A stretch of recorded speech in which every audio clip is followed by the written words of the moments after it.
paz do Senhor, irmãos.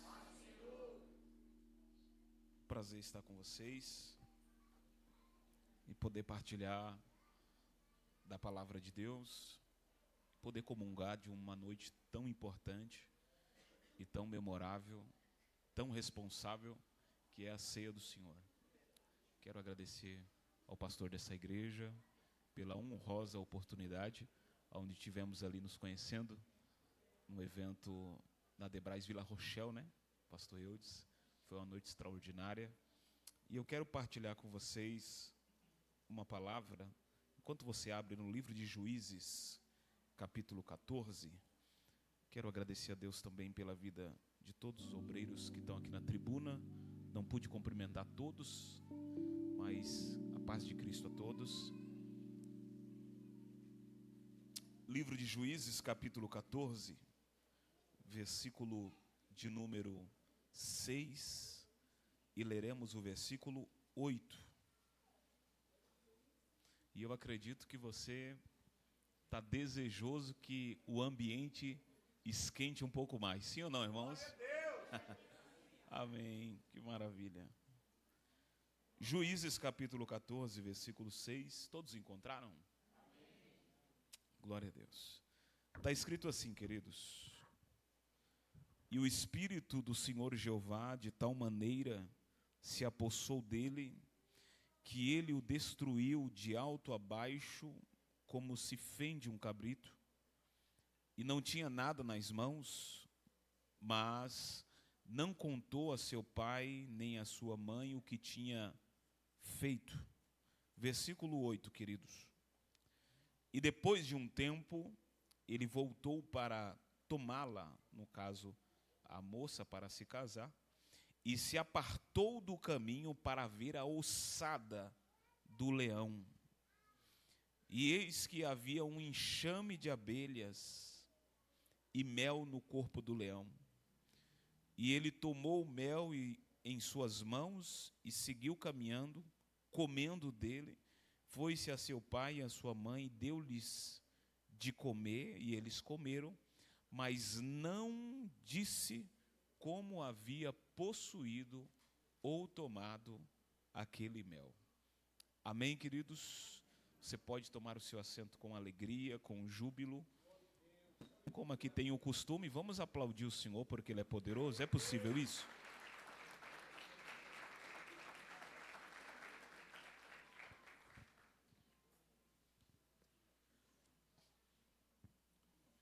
Queridos, eu preciso de um período expressivo para que a gente possa compreender o propósito de Deus para essa noite.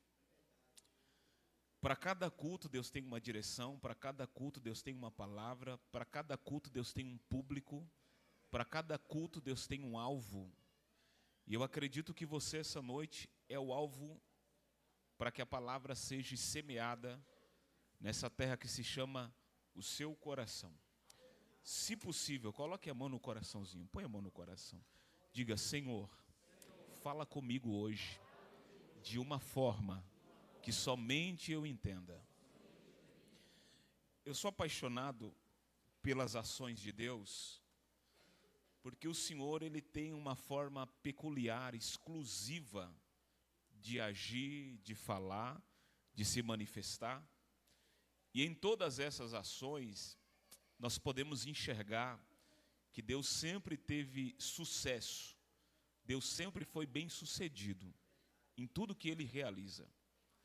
Até porque Ele é o Criador da paciência, Ele é o Criador os vivos, Ele é o Criador da paciência. Então Deus não é apressado. E essa revelação o salmista obteve no Salmo 40. É isso ou não? Esperei com paciência em quem? Então Deus, Ele é o gerador de paciência. Se tem uma das coisas que nós não gostamos, é de esperar. Quando você fala para um crente que ele tem que esperar em Deus, aguardar em Deus, aquietar a sua alma, ele já entra num colapso interno, a mente buga, o chip troca, porque ele quer a todo custo que Deus realiza de forma imediata aquilo que ele precisa e aquilo que ele quer. Sendo que, na verdade, como nós somos subordinados à vontade de Deus, então, para que a gente experimente a sua boa, perfeita e agradável vontade, nós precisamos nos submeter à vontade de Deus. Quando nós nos submetemos à vontade de Deus, nós experimentamos o inacreditável, o sobrenatural, o indizível, mas não do que isso, a gente entende, experimenta o que Paulo disse: aquilo que o olho não viu, o ouvido não ouviu, e o que não subiu ao coração dos homens, são as coisas que Deus tem preparado para aqueles a quem o amam. Quem essa noite ama o Senhor? Quem ama o Senhor? Então Deus tem coisas reservadas para você. Ainda com meu companheiro de jornada, eu estava pensativo dentro do carro, pastor, e falando: Senhor, o que o Senhor quer, pastora? Eu disse ao Espírito, para essa noite, o que o Senhor tem para falar? E costumeiramente eu sempre digo isso, que todo pregador deveria submeter-se à voz do Espírito para a igreja. Ele deve estudar, deve se dobrar, redobrar os livros. A gente faz isso, continua fazendo, mas quando nós chegamos diante da noiva do Cordeiro, aquela que ele adorna, a vontade dele tem que ser primordial. E no meu coração me veio esse texto, aonde algumas coisas o Senhor vai tratar conosco. A forma que Deus trata é uma forma tão linda. Quando Deus nos trata, Ele não nos distancia. Quando Deus nos trata, Ele nos aproxima. A disciplina de Deus é tão didática que ela não nos distancia dele, ela faz a gente se aproximar e querer descobrir o porquê. Parece que me faço lembrar de uma história que eu ouvi quando eu preguei lá em Maranhão. Um rapaz disse que a filha de um homem estava passando por uma dificuldade muito grande, uma aflição muito terrível, recém-casada, perdeu o emprego. Tudo que eu vou falar hoje faz sentido, toda atenção é pouca, amém? E ela foi até o seu pai no restaurante que ele trabalhava, chefe de cozinha, e ela entrou desesperada no restaurante, foi até a cozinha, tinha acesso, filha do chefe da cozinha. Quando ela chegou lá, o pai dela viu o desespero, viu que ela estava afoita, e disse: o que está acontecendo, minha filha? Ela disse: pai, eu estou preocupada. As coisas não estão dando certo, é muita dificuldade, é muita batalha, é muita luta, é muita guerra. E o pai dela, de forma muito categórica, aproximou ela dos fornos que tem no restaurante e colocou 3 panelas e adicionou água nas 3 panelas. E ele disse assim para ela: filha, observa o que eu vou adicionar em cada panela. Alguém está aí? Diga amém. E ela disse: eu vou observar, mas pai, eu preciso resolver meus problemas. Ele disse: calma, observa o que eu vou adicionar nas panelas. E aí ele pegou um pouco de pó de café, colocou na primeira panela e começou a mexer. Ela disse: pai, eu não tenho paciência para ver o senhor colocando pó de café num tacho de água fervendo quente. Ele disse: calma, tem um segundo. Ele pega um pedaço de cenoura e coloca dentro desse tacho. Ele disse: pai, eu estou perdendo tempo. Ele disse: calma, fica tranquila. Ele pega o terceiro elemento, um ovo, e coloca dentro do tacho. Ele disse: pai, o senhor está de brincadeira comigo? Ele disse: calma, respira. Ele disse: eu vou colocar 30 minutos para cada tacho desse, e você observa. Ele foi, mexeu no pó de café, mexeu aonde havia a cenoura, mexeu aonde havia a unidade de ovo que ele colocou, e ele disse para ela se aproximar. Ele disse para ela se aproximar. Ele disse: sente o cheiro do café. Ela disse: nossa, pai, muito bom. Ele disse: agora vem para outra. Observa o que tem dentro da panela. Ele movimentou a panela e ela viu a cenoura esfarelando por causa da temperatura. E ele disse: vamos na outra. E na outra, ela olhou e ele mexeu com o ovo. O ovo ia para lá e para cá. O ovo trincou, enrijeceu. E ela disse: pai, eu não entendi o que o senhor quer dizer com esses elementos. Ele disse: isso aqui que eu te mostrei é a vida. Alguém está aí? Isso aqui que eu estou te mostrando é a vida. E a vida tem tudo a ver com esses 3 caldeirões. Tem tudo a ver com o pó de café, com a cenoura que eu adicionei e com o ovo que está lá no último tacho. Ela disse, então traduza isso para mim. Ele diz, as aflições da vida fazem parte, mas você decide o que você vai exalar dela.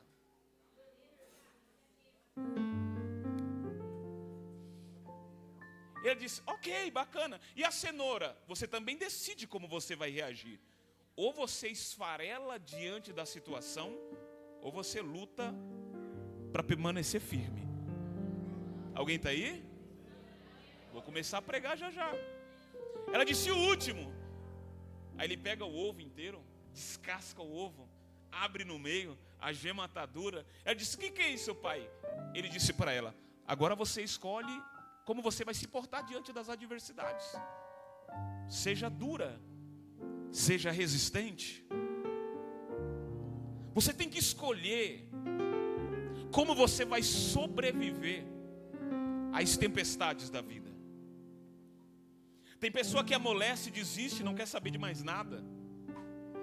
Tem gente que com as suas poucas forças faz questão de temperar, trazer um cheiro, uma essência naquilo que é quase impossível de se fazer ou de se realizar. Mas tem outros que dizem, eu não vou me dobrar a essas circunstâncias. Existem outros que dizem, eu não vou me dobrar a esse problema. Quanto mais forte for a temperatura da água, mais firme eu vou me manter. Alguém está entendendo isso aqui? Quanto mais firme eu me manter, mais eu vou entender o tamanho da minha maturidade para suportar as coisas. Deus marcou um encontro com você aqui hoje, meu querido, minha irmã. Olhando para o que eu acabei de falar agora, com o cenário textual que a gente acabou de ler, nós sabemos que Sansão foi um homem escolhido por Deus. Mais do que isso, um nazireu de Deus. E a gente sabe que os nazireus de Deus tinham alguns pontos centrais para seguir. A saber, um deles, não passar navalha na cabeça, não beber bebida forte e não tocar em nada morto. Isso era um padrão. O que significa nazireu? Separado, escolhido. E Sansão é um desses homens que Deus escolhe para mais uma vez arrancar Israel das garras dos seus inimigos. Israel está passando um período terrível, um período de luta, de batalha. Parece que não. Todas as vezes que Deus chama Israel para perto, Ele permite que os inimigos oprimam Israel. Vou tentar simplificar. Todas as vezes que você sai da direção de Deus, aplicando o texto, todas as vezes que você sai da direção de Deus, Deus permite alguma pressão do mundo, alguma crise, alguma adversidade, alguma turbulência. Por quê? Porque Deus sabe que você entendeu que a única forma de se aproximar dele é quando a pressão vem. Alguém está aí? Deus não queria criar essas formas de pressão. Ele quer um caminho tranquilo. Só que eu e você temos dificuldades de compreender o caminho sereno, leve, perene que Deus quer criar para nos abençoar. Então nós escolhemos o caminho da dor, o caminho da aflição, o caminho do aperto, o caminho das coisas se dificultarem mais, para você ter um start do que Deus te chamou, para o que Deus te chamou, os dons que Ele entregou sobre você, a responsabilidade ministerial. Ou seja, Deus tem vários outros caminhos, mas nós escolhemos o caminho mais difícil para atender à vontade de Deus. Vou tentar te explicar algo mais sério ainda. Deus nunca quis permitir um caminho de sofrimento para você atender à vontade dEle. Na verdade, você gosta de testar a Deus. Pastor, eu posso pregar mesmo? Você gosta de testar a Deus para saber se de fato Deus te escolheu para alguma coisa. Você gosta de emparedar a Deus para ver se Ele fala. Aliás, você gosta de saber se ele tem audição, se ele tem visão, se ele tem fala, se ele tem pé, se ele tem mãos. Na verdade, nós gostamos de fazer essas brincadeiras irresponsáveis com Deus, achando que talvez Deus vai mudar algum roteiro, alguma história, algum plano do que Ele já escreveu para mim e para você. E me desculpe, eu tenho uma notícia que não é boa para você essa noite. Deus não vai alterar nada para te agradar. Deus não vai mudar nada para arrancar um sorriso seu. Deus não vai alterar a rota do propósito. O que Deus tem com você vai permanecer do jeito que está, porque Deus sabe o que é melhor para você e ponto final.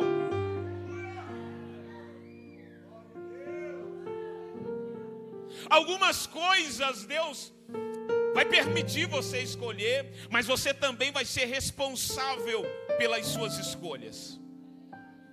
Deus vai permitir com que você quebre a cara, se conscientize de algumas coisas, para que você entenda que Ele tem a direção completa para a sua história. O GPS da sua vida não está nas suas mãos. Eu estava vindo para cá, jogamos no GPS e a gente viu o roteiro e a gente poderia alterar qualquer outro caminho, porque o roteiro estava na nossa mão, o GPS estava na nossa mão. Mas uma coisa nós precisamos entender, que o GPS de Deus não tem nada a ver com o nosso. Não entendeu? Vou simplificar. Do coração do homem projeta vários planos, várias vontades, vários anseios, mas a gente não dá conta que a última palavra ainda emana dos céus, ainda emana dele. Por isso que nós temos aí uma avalanche de crentes frustrados. Crentes o quê, queridos? O pastor falou que eu posso ir até meia-noite, porque amanhã é domingo. Temos aí brincadeira. Temos aí uma avalanche, um enxame de crentes frustrados. Por quê? Porque eles fazem planos, eles criam planos, mas eles não contam com a última resposta que vem de Deus. A gente precisa entender que o dia que nós entregamos a nossa vida ao nosso Senhor Jesus, nós não estávamos só entregando a nossa vida, nós estávamos entregando o GPS da nossa história, o nosso destino. E aí a gente acha que ao longo dos anos algumas coisas não aconteceram, a gente acha que Deus errou a rota da nossa vida. Alguém está aí? Diga amém.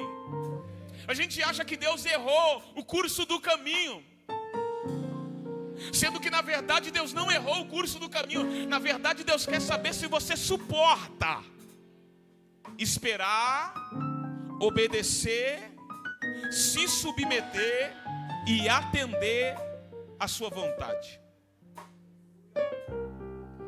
Sansão é um nazireu de Deus, um escolhido de Deus. Só que ao longo da sua história, como todo ser humano, a gente é dotado de algumas ações e atitudes particulares nossas. A saber, a de Sansão, em Israel, na cultura antiga, quem escolhia a moça para o moço, ou vice-versa, eram os pais, não eram os filhos. Veja que no texto que ora acabamos de ler, não é Manoá e nem a esposa quem escolhe uma esposa para Sansão, é Sansão que escolhe uma mulher para si. E quando Sansão escolhe uma mulher para si, escute-me por favor, está no texto, a Bíblia diz que próprio Deus permitiu que Sansão escolhesse uma mulher filisteia, porque Deus queria tratar com os filisteus. Entende isso? Existem algumas mudanças na nossa vida que Deus se responsabiliza, porque quem mudou foi Ele. Alguém está aí? Alguém está aí? Eu vou tentar simplificar isso. Buzi, pai de Ezequiel, no capítulo 1, o treinou a vida toda para ser um sacerdote. Aí vem Deus em cena no capítulo 2 e diz a ele, para ele se pôr em pé, que o Senhor havia o escolhido como profeta. Alguém está aí, irmãos? Então veja que tem algumas coisas que Deus muda, mas quando Deus muda, Deus se responsabiliza. Ninguém parou a vida dele. Deus continuou trilhando o caminho. Sansão escolhe. Os pais se levantam e dizem: Sansão, não existe dentro do nosso povo uma mulher para que você se agrade. Ele disse: não, eu quero essa. Eu escolho essa. Os pais não discutiram com Sansão, porque me parece que vem um texto de Lucas capítulo 15. Alguém está aí? Diga amém. Lucas capítulo 15, as 3 parábolas, a saber, uma delas é a do filho pródigo, a outra a dracma perdida dentro de casa, e a outra a ovelha que se afasta das 99. Esse filho que está dentro da casa diz ao pai: dá parte dos meus bens que eu vou embora. Você não vê o pai prendendo, amarrando e dizendo a ele: não vai embora. Não, existe um período no texto que depois, passados-se os dias, está lá no Lucas capítulo 15, o pai o chama e dá herança. Na verdade, o pai estava contabilizando qual que era o número da parte dele. E o pai deixa ele ir, sim ou não, igreja? Deixa ir. Por quê? Porque existem experiências, lá vai.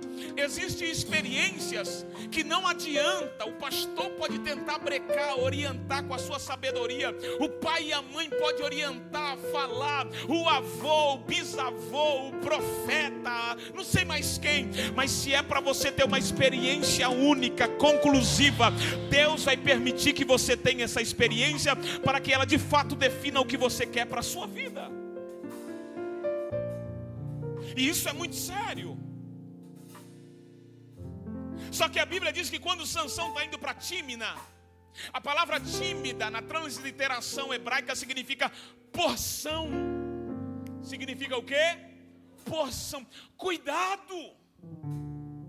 Tem coisas que aparentemente é uma bênção, é uma porção boa, mas na verdade são caminhos que vai começar a minar a tua comunhão com Deus. Vai começar a minar a sua santidade com Deus, a sua fidelidade com Deus. Aparentemente é uma porção boa, mas espera aí, quem está por detrás disso? Cuidado para não descer a Tímina sem jejum. Lá vai. Cuidado para não descer a Tímina sem oração. Descer em Tímina sem tiver uma direção de Deus é muito preocupante. A gente tem que tomar cuidado, porque aparentemente a gente está indo para um caminho que parece que vai dar tudo certo. Parece que Deus está no negócio. Parece que as coisas vão deslanchar. Parece que Deus está no comando total. Mas se a gente dobrar o joelho e pedir a direção do God, a gente vai receber uma instrução totalmente diferente daquela da qual a gente está vendo. Quando ele desce para Tímina, o versículo de número 5 diz que sai um leão novo, forte, ruge para Sansão com o seu pai e sua mãe. Já estão distantes. Sansão, de um arco de um tiro, está descendo para Tímina. Manoá, com a sua digníssima, está indo adiante. Esse leão sai do meio das vinhas. Uma das perguntas interessantes é: o que um leão está fazendo no meio de uma vinha? O que o leão está fazendo escondido no meio de uma vinha? A gente precisa ter atenção, porque no texto bíblico diz que os anjos do Senhor estão ao nosso redor, nos guardando, nos livrando. Mas ao nosso derredor tem um cara que nem merece ter nome. E ele anda como um leão. Ele anda como um leão, procurando a quem possa tragar. Então ele não é um leão, ele parece um leão. Na verdade, eu costumo dizer que Satanás é tão barato que ele não consegue ser original. Então ele precisa copiar. Só que nós que somos de Deus e temos o Espírito Santo, a gente consegue pelo Espírito Santo detectar. Pega isso aqui, hein? Guarda.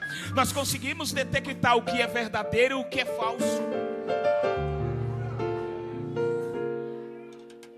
Pastor, me enganei. Você se enganou porque não usou o detector. Pastor, eu achei que era de Deus. Achou. No detector, se você fosse esperar por ele, ele ia te falar se era de Deus ou não. Vocês estão aí ou não? Tenho mais alguns minutos. Quando o leão vem, ele começa a rugir. A Bíblia diz que ele vai para atacar Sansão. Sansão trava ele como que se fosse um cabrito e abre ele no meio como se fosse uma folha. Só que a Bíblia faz questão de dizer que o Espírito do Senhor se apossou de Sansão para ele rasgar aquele leão novo no meio. Guarda isso, pelo amor de Deus. O Espírito de Deus se apossa de Sansão para que ele realize aquela proeza. Ele matando o leão fica onde está. Sim ou não? Sansão segue para Tímina, no texto que nós lemos, para encontrar com essa moça no versículo 8. Ainda no versículo 8, a parte B do versículo, a Bíblia diz que Sansão se apartou no caminho para voltar e ver a ossada.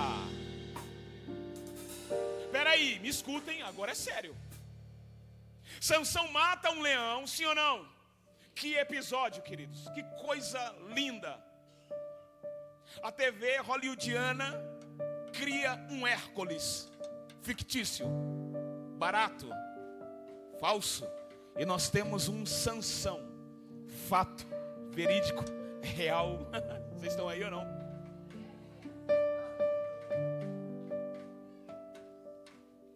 Sansão abre esse leão como se fosse um cabrito e deixa lá. Passados-se os dias, a Bíblia diz que ele, olha aqui, que ele se apartou do caminho. Esse é o problema.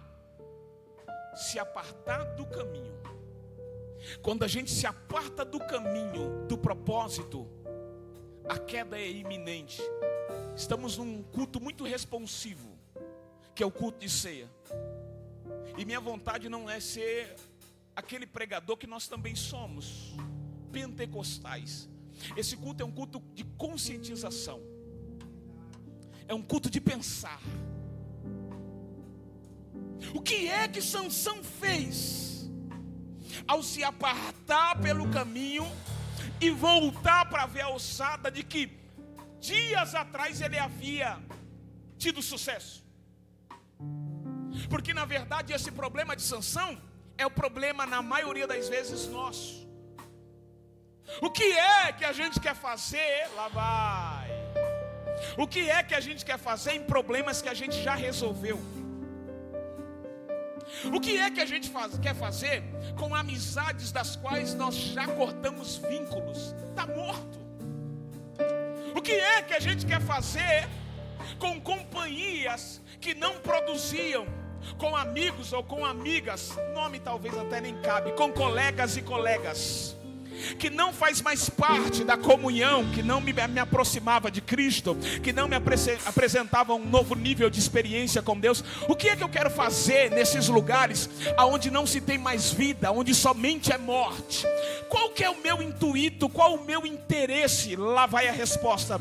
O nosso problema é que a gente quer testar o nosso nível de espiritualidade. A gente quer saber se a gente está crente de verdade. A gente quer saber se a gente está bom de verdade. A gente quer saber se a gente tem poder de Deus mesmo. A gente quer saber se a gente é pentecostal, se Deus está conosco. Detalhe, o que a gente não entendeu é que tudo isso funciona depois de ter vencido o que a gente já venceu, olhando para frente, não voltando para trás, para enxergar se a gente ainda tem capacidade de voltar a lidar com essas coisas.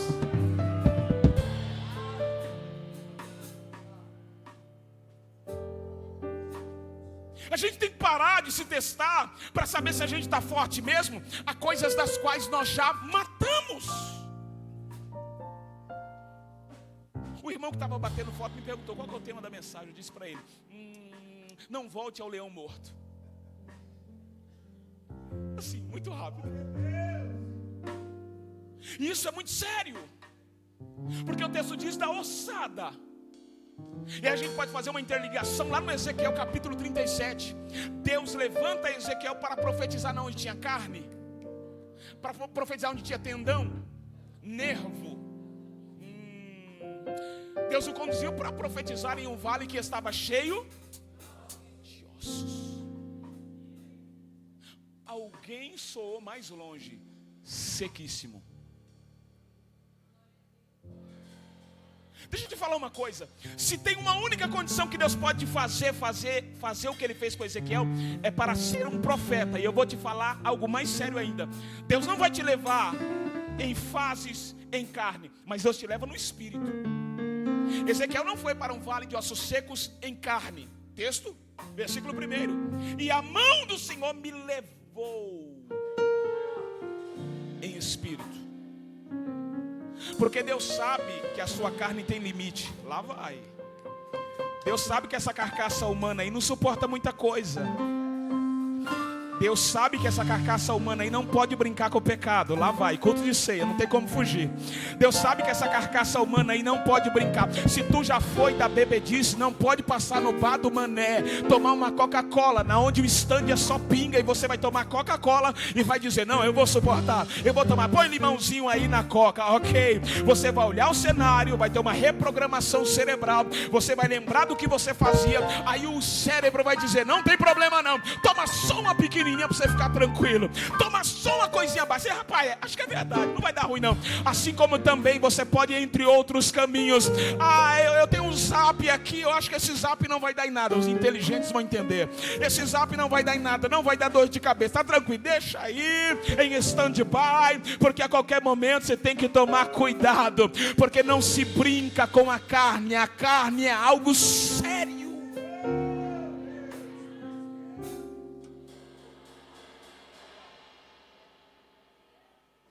Isso é sério. A gente precisa se conscientizar que uma vez em que a gente matou esse leão, alguém está aí? Martinho Lutero certa vez disse assim, olha, me enganaram. Por quê? Porque me falaram que quando eu imergisse nas águas, o velho homem ia morrer junto naquele dia. E eu descobri que ele não morreu não, todo dia eu tenho que lidar com ele. A gente precisa, igreja de Cristo, se conscientizar que nós somos seres humanos, não somos super crentes. Nós precisamos entender que essa mitologia de que eu sou super crente está derrubando muita gente. A gente precisa entender que nós somos humanos e somos totalmente dependentes da graça de Deus.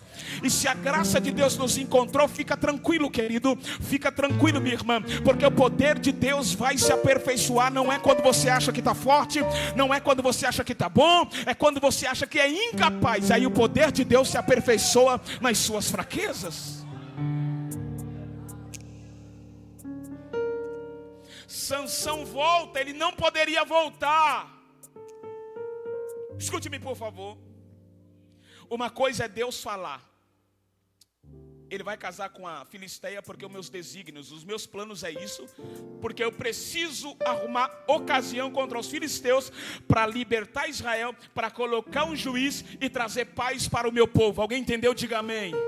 Outra coisa é no meio do caminho eu mudar a rota. Deus já não está nela. E ele vai só declinando, só vai declinando. Declina uma vez, vai voltar pelo caminho. Declina outra vez, vai até onde não era para ir mais. Declina outra vez, curiosidade. Declina outra vez, se aproxima. Declina outra vez, coloca a mão no leão morto. Os pregadores faltadores de escola bíblica dominical dizem que Dalila derrubou Sansão. Não.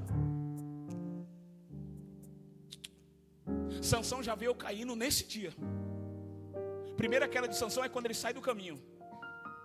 Alguém ouviu? A segunda queda de Sansão é quando ele deixa o seu coração dominá-lo.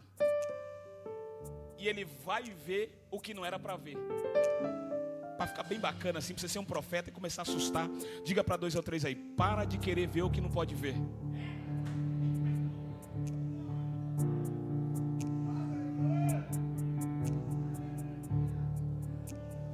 Se for no seu histórico no Google, tá bom ou tá ruim? Alguém tá aí? Está indo lá no histórico direto, apagando direto, apagando direto, apagando direto, apagando. Por quê? Por quê? Eu falei, pastor, a culpa é sua. Você está querendo ver o quê? Só tem ossada lá.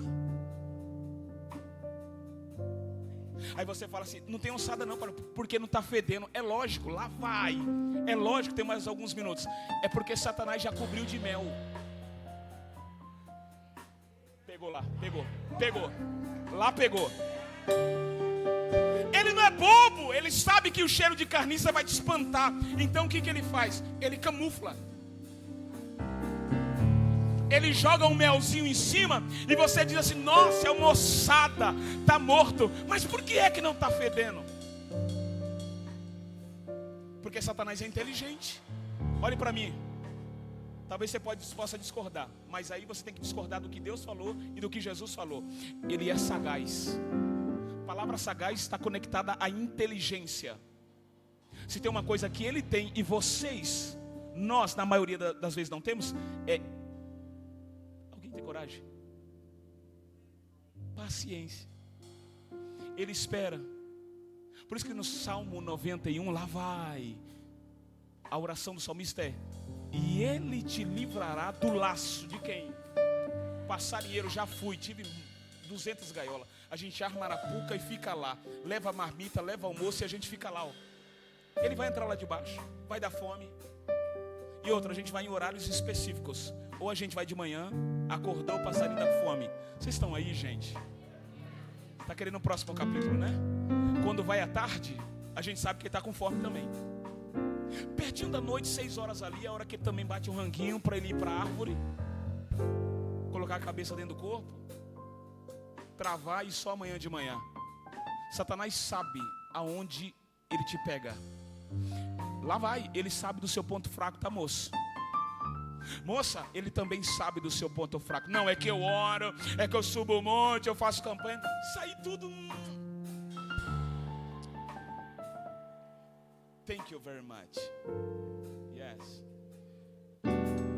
Ele sabe disso. Ele sabe que tudo isso que você faz é a lei da sobrevivência. Orar, lei da sobrevivência. Se você não orar, se você não vigiar, vai acontecer o quê? Você vai cair. Você jejua porque tem que jejuar para você lutar contra a casta de demônio. Ah, você lê a Bíblia, tem que ler, meditar de dia e de noite para você tomar conhecimento, para você ter estratégia, para você ter ferramentas. Ah, eu congrega porque é bíblico. Você tem que cumprir o Hebreus 10, 25, se reunir, não deixar de congregar, está comungando. Efésios 2, está em unidade com o corpo de Cristo. Tudo isso é metódico. A gente tem que praticar se a gente quiser ir para o céu. Acabou. E de tudo isso ele também sabe. Mas tem uma única coisa da qual ele luta e não consegue vencer. Pergunte para mim o que, pastor? Os vivos, eu prego para 200 pessoas só essa voz. Diga, o que, pastor? Gente que permite a voz de Deus falar dentro de si. Gente que deixa Deus falar. Fala Deus. Como Sansão não deixou Deus falar, Deus falou, então você pode ir. Eu tenho um desígnio. Eu quero te usar para entrar dentro de Israel, para acabar com os filisteus. E veja na história de Sansão, que Deus não muda o plano que ele tem. Acontece tudo isso. Deus entra em Israel, Deus entra no meio dos filisteus, Deus acaba com os filisteus, Deus usa Sansão. Porém, veja a trajetória de Sansão. Qual foi o fim dele? O fim dele foi a morte. Tem gente que tem uma história linda, pastor, promessa de Deus, mas que se não alinhar hoje no caminho correto, vai acabar como Sansão. Tem gente que Deus falou, Deus prometeu, vai levantar, vai fazer, mas não está dando conta que está dando uma passadinha lá no leão morto, lá na ossada. Mais do que isso, sabe que o mel está camuflando, não está deixando o Espírito falar, e está pegando do mel e agora vai começar a comer. Lá vai, levante a mão para receber. Eu vim como profeta essa noite para te dizer, não coma desse mel. Maior do que o que esse mel vai te oferecer é a promessa que Deus tem para a tua vida. Pode ser aparente, pode ser bonitinho, pode ser arrumado, pode ser uma porta que aparentemente é boa, mas vai te arrancar da presença, vai te tirar da presença, vai te arrancar do propósito.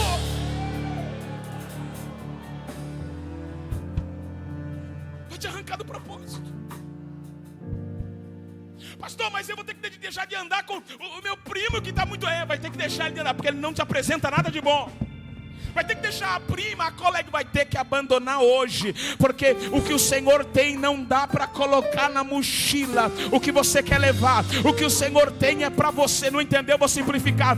Deus chamou Abraão, não chamou Ló, não chamou Terá. Quando a gente carrega o que não é para carregar, no meio do caminho Deus vai tirando da mochila. Terá morreu lá em Parã, Ló conflito lá em cima, você já sabe. Mas quando Deus quer cumprir, nem que Ele arranca a gente do meio do caminho, Ele vai arrancar. Eu estou profetizando e sentindo Deus aqui.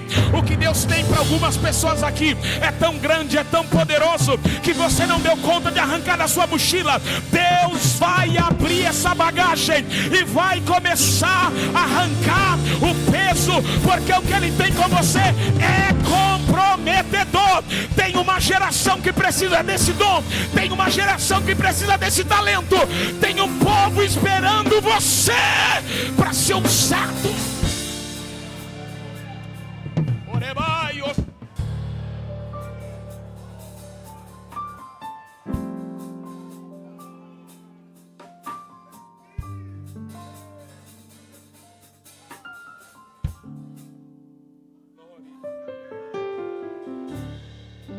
Preciso entender que o que Deus deu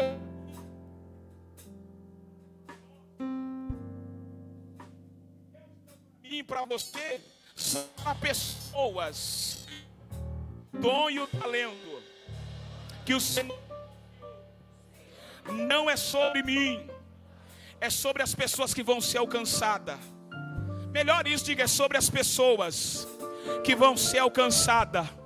Por favor, se você tiver intimidade, ok. Se não, não, fica tranquilo, só repartilha isso. Diga, cuidado que essa unção não é sua. Diga de novo, diga, cuidado que essa unção não é sua. Esse canto não é para você, essa pregação não é para você, esses dons, nada é para você. Tem gente dependendo disso, e o Senhor está dizendo, não comprometa o projeto que eu tenho com você por causa de coisas que aparentemente são temporárias.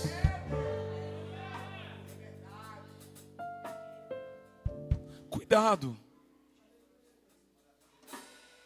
Essa alçada tem mel. Sabe aquele ditado, tá muito fácil, eu desconfio, porque crente para conquistar alguma coisa tem que ser debaixo de luta. Não parece essas coisas assim, né? Você sabe ou não?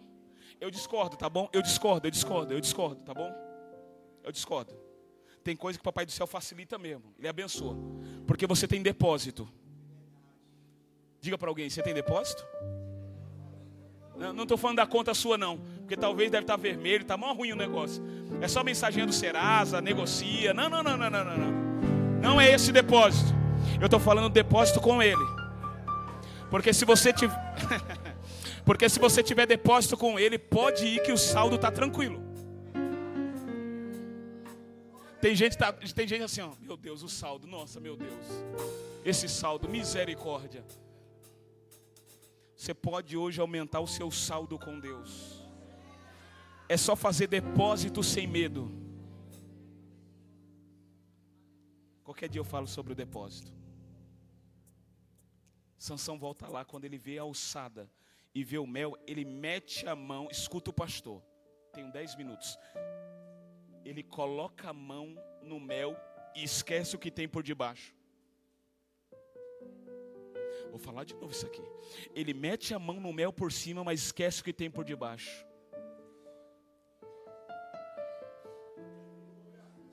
Esse é o nosso problema. A gente quer só o superficial e esquece que o que compromete está por baixo. Ah, pastor, é só uma coisinha, não tem nada a ver. Cuidado que esse o que não tem nada a ver vai começar a trazer o mau cheiro. Porque o mel vai sair e aí sim vai começar a dar mau cheiro. Só que quem tem promessa de Deus, ao colocar a mão como nazireu, já comprometeu o propósito. Já comprometeu o propósito falando mal do irmão. Já comprometeu o propósito falando mal do pastor. Já comprometeu o propósito falando mal da liderança. Já comprometeu o propósito falando mal da congregação, do ministério. Já comprometeu o propósito não perdoando. Estamos num culto de ceia. Será que tem alguém essa noite que você precisa mandar uma mensagem? Não, eu não preciso pedir perdão porque eu não tenho nada a ver com isso. É mesmo. Não é lá quem precisa ser liberado, é você que não pode ser aprisionado. O perdão nunca é sobre quem me feriu, é sobre quem não pode continuar com a ferida. Sabia que você pode estar preso nessas pequenas coisas e não prosperar? Porque a sua oferta, a sua colaboração, a sua contribuição só tem poder quando você não tem nada contra ninguém aqui. Está escrito. Leva a tua oferta, coloca no altar. Colocou, não é semente, é dinheiro. Colocou, vai até o teu irmão, se conserta com ele. Quando você se consertar com ele, o que era dinheiro vira semente. E o que é semente, plantado, vira árvore. O que é árvore, passa o tempo, estações, dá fruto. E quem tem uma árvore e tem fruto, vai começar a partilhar. O Senhor está me dizendo que você precisa ter um coração perdoador. Eu vou ser besta, pastor, eu vou ser besta dos outros. Não é isso. É um coração perdoador.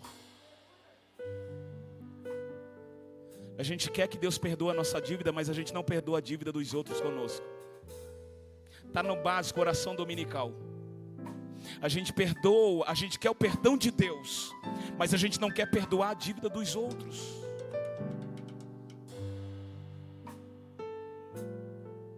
Isso é muito sério. Jesus está na cruz do Calvário e diz: Pai, perdoai porque eles não sabem o que fazem. Aquele perdão vem atravessando milênios e alcançou você.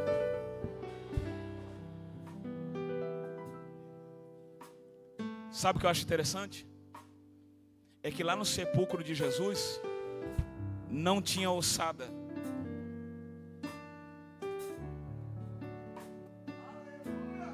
Todos os homens você pode ir, tem ossada. Só que quando você vai no sepulcro de Jesus, não tem ossada lá. Pergunte por quê, pastor? Mais.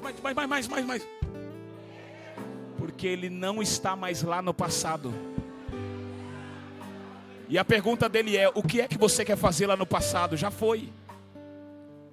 O que importa é o que você vai fazer da sua vida daqui para frente, depois da mensagem que você ouviu. É as atitudes que você vai tomar depois dessa palavra. Dá tempo ainda, tá? Essa é a mensagem, é do alerta. Não volta mais lá, já matou, acabou. Pastor, e eu já comi o mel. E agora? Não come mais. Lava-se na água santa, que é a palavra que foi pregada hoje. E diga no seu espírito para Deus aí: Senhor, eu não quero mais voltar ossada morta. Você pode falar no seu espírito aí com o Senhor essa noite: eu não quero mais voltar o leão morto. Porque esse leão morto quer minar minha fé com o Senhor. Esse leão morto quer minar minha comunhão com o Senhor. Eu não quero mais voltar para lá. Se eu fosse você, eu começaria já a falar no seu espírito, para o Senhor começar a te ajudar a se desprender desse passado, a se desprender desses pequenos pecados de estimação que você não consegue largar, que você não consegue deixar. O Espírito do Senhor vai te ajudar essa noite, meu querido. O Espírito do Senhor vai te ajudar essa noite, minha irmã, a abandonar tudo aquilo que compromete a unção que Ele te deu, tudo aquilo que compromete o ministério que Ele te confiou, tudo aquilo que compromete a chamada que Ele tem para a sua vida. Eu te convido a se colocar de pé nesse momento, a se conscientizar. Isso. Se coloque de pé e comece a falar com o seu Deus essa noite. Comece a falar com Ele, apresenta-se para Ele essa noite. Fala quem é você de verdade para Ele. Assuma que você colocou a mão no mel, que você achou que Deus não ia ver, que Ele não ia falar nada, e Ele está me usando para dizer: dá tempo de abandonar ainda, dá tempo de deixar ainda, porque o que eu tenho com você, a graça está martelando e dizendo: tem oportunidade para ele, tem oportunidade para ela, basta você querer. Aleluia. Oh, Espírito de Deus. Pastor, e o fim de Sansão? Um homem ungido com uma história comprometedora e que foi catalogada no livro dos heróis da fé, lá em Hebreus. Mas o fim dele foi um fim muito triste. Fez o trabalho de um jumento, cego porque lhe furaram os olhos. Só que ainda assim ele fez um único pedido a Deus. Talvez o seu único pedido aqui essa noite não seja para o Senhor fazer como das outras vezes, mas para Ele fazer de uma forma definitiva, porque você se conscientizou. Sansão roga a Deus, e Deus prepara um auxiliar que está próximo dele. E ele grita: homem. Aquele homem diz: pois não. Ele diz: aonde fica as colunas centrais do templo? Ele falou o local, ele diz: guia-me até elas. Sansão vai até as colunas, e ele abraça as duas barras e diz: Senhor, faça mais uma vez de novo. O que o Senhor está querendo dizer, pastor? Que o Senhor está aqui essa noite dizendo: eu não quero fazer mais uma vez, eu quero fazer que dessa vez valha a pena, que você aproveite essa oportunidade. A Bíblia diz que quando Sansão curva a cabeça, ele diz: Senhor, faça mais uma vez. O cabelo de Sansão começa a crescer de novo, porque a força de Sansão não era nos cabelos, mas a unção de Sansão estava nos cabelos. 7 tranças. Se você virar Sansão de ponta cabeça, era um candelabro, os 7 Espíritos de Deus. Ele estava dizendo: Deus, nem que seja a última vez, eu quero que o Senhor faça algo. O cabelo, estou arrepiado. O cabelo de Sansão começou a crescer, e ele gritou bem forte: morra eu com os filisteus. E as paredes foram se derrubando. A Bíblia me deixa mais triste ainda. Diga por quê, pastor? E matou Sansão mais na sua morte do que em vida.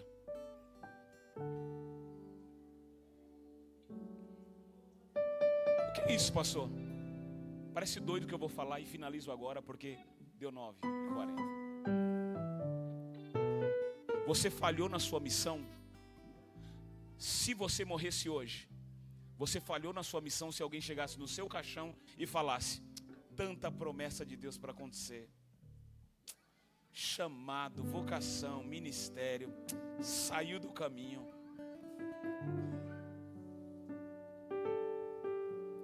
Já fui em vários velórios, enterrei várias pessoas. É péssimo. O último jovem eu enterrei em 2018, cheio de promessa. E eu olhei para o caixão e disse: puxa vida, Deus, e aquela história lá que quem tem promessa não morre? Aí o Espírito disse na minha alma: quem disse que não morre? Você não está vendo?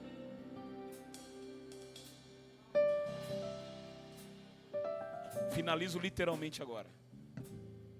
Que possamos morrer como o apóstolo Paulo. Combati um bom combate, acabei a carreira. Não tem ninguém que vai chegar no meu velório e vai dizer: aí, esse Paulão aí ganhou o país todo. Pregou, mas pregou com força. Cara, eu olho para Paulo e falo: não tinha nada mais para esse cara fazer, meu Deus. Tinha que ser arrancado da terra mesmo. Esse é o prazer que eu quero ter no meu velório se eu não for arrebatado. Alguém está aí?